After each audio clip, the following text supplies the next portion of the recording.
given by Sheikh HAMZA about 3 years ago at the Turnpike Lane Mosque called, oddly enough, Dajjal and the New World Order, as it is, which I also had the honour and pleasure of presenting. Inshallah, tonight Sheikh HAMZA will add many more exciting and or disturbing observations of the events unfolding around us. The Sheikh will also relate more hadith about the Dajjalic period and hadith that describe the last days and what we as Muslims should be doing to prepare. Sorry. Before we start, there are a few rules we have to bear in mind. The organisers are not allowing any other audio or visual recording, so please take note. Only written questions will be answered during the questions and answers session. Only sensible questions will be forwarded to Sheikh HAMZA. By that I mean questions related to the lecture, and if we have time, other questions will be exchanged, inshallah. Also, books and audio visual material are available outside, as you probably have already seen. And after the lecture, Sheikh HAMZA will not really have much time to stay behind and chat like normally in most lectures, and we would request that nobody approach the stage at the end of the lecture. Before I hand you over to Sheikh HAMZA, I would like to mention that tomorrow, inshallah, Sidi Muhammad Sharif will be giving a lecture here in this building tomorrow, Saturday the 6th of June at 1:30 p.m. on the subject of Arabic manuscripts in America and Africa, and the subtitle of which is Who Found America, Columbus or Someone Else? I would urge everybody to attend this lecture tomorrow, as it will prove to be enlightening and very interesting. Tickets are also available outside, I believe, and the price of them is again £5. I will now hand over to Sheikh HAMZA. Jazakallah khair.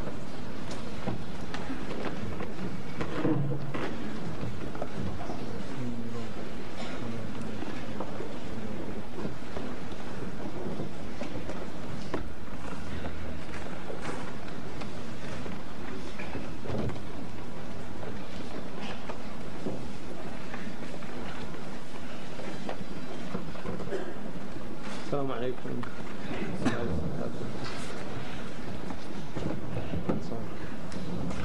الحمد لله والصلاة والسلام على رسول الله على سيدنا وحبيبنا محمد بن عبد الله وعلى آله وصحابته ومن والاه. اللهم لا علم إلا ما علمتنا إنك أنت السميع العليم. اللهم لا علم إلا ما علمتنا إنك أنت السميع العليم. اللهم لا علم إلا ما علمتنا إنك أنت السميع العليم. الحمد لله. أحمد الله إليكم. Praise Allah subhanahu wa ta'ala for all of you bringing me here safely, and also for people coming out to inshallah benefit maybe with some insight. What I want to really do tonight, I don't have much more to say than I've already said in a lot of different talks. And so there's going to be some reiterations and maybe a few clarifications. But what I would like to say is that we're living in very powerful times right now. We are living in apocalyptic times. We're living in times in which change is happening at such a rapid rate, it's unprecedented in the history of human societies. The changes that are taking place now in the world are unprecedented. If you look, for instance, at the word innovation, in Old English, if you see the word in Shakespeare's plays, it always has a negative connotation. Innovation was seen as something that was negative. It was seen as something that was disruptive to societies. When you innovated, you created a disequilibrium that would need to reestablish itself after a period of time. And I think for the Muslims, the idea of innovation tends to have a negative understanding. If we say in the Arabic language innovation, the word is bid'ah. And generally bid'ah has a negative connotation, although it's not considered to be a bid'ah lughawiyya or a linguistic innovation, but rather a bid'ah shar'iyya, or an innovation that relates to the sharia. that relates to Allah subhanahu wa ta'ala's laws. And so the Muslims at their scholastic level understand the differences, but at the level of the person on the street, and this is called a haqiqa urfiyya, or a something that is not related to a linguistic meaning nor to a sharia meaning or a legal ruling, but rather a customary meaning amongst the people. And in customary practice, bid'ah has a very negative connotation.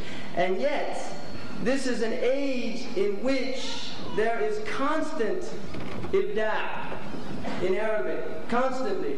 In fact, there are people, particularly in the West, that work night and day to innovate.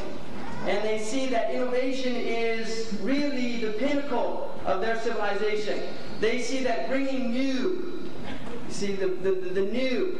But it's similar to the old story of Aladdin. You know, Aladdin found a lamp. It was an old lamp, and it was in his house. And his mother, a magician, came by who knew the value of the old lamp. And so he came by and he said, "Old, new lamps for old." He said, "New lamps for old." And the woman, not understanding the value of what she had, said, "Who wants an old lamp when you can have a new lamp?" And so she went out and she gave him the new lamp, the old lamp, and she got the new lamp, which was worthless. And this is a story that has wisdom in it. You're often invited to something new, but the cost of that new thing is a rejection of the old ways. Now, to give you an example, when television was first introduced into Western culture, people really didn't want to watch it. First of all, the screen was incredibly small. It was very grainy, black and white, and there was nothing on. And in fact, if you look at the predictions in the 1940s about television, they say this thing's not going to go anywhere. Now we have a society in which the new way of entertaining oneself has replaced the old way. The old way was that human beings actually sat together and talked and discussed things. And the new way is that they watch cathode rays flickering out in darkened rooms all over the globe. In fact, this city has millions of people doing just that while you're here listening to somebody actually speak, a human being, not on they'll put it on screen soon enough, right? But the point is that there'll be people watching these, and this is not simply in England, this is all over the world. This is a global phenomenon. And we have to realize the power that this phenomenon is taking over. But the point being is that this innovation, this constant quest for the new, and this is why in their advertisements they're always saying new and improved, constantly flashing, new and improved. And this is the idea that modern man has, that the old has no value in it. New lamps for old. We'll replace your old lamps with new lamps.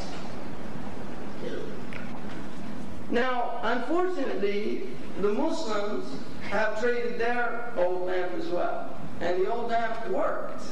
You could get things done with it. But they stopped believing that at a certain point. And they suddenly began to say, we need to innovate. We need to also do what the West has done in order to catch up with them. So, the time that we're living in is a time of massive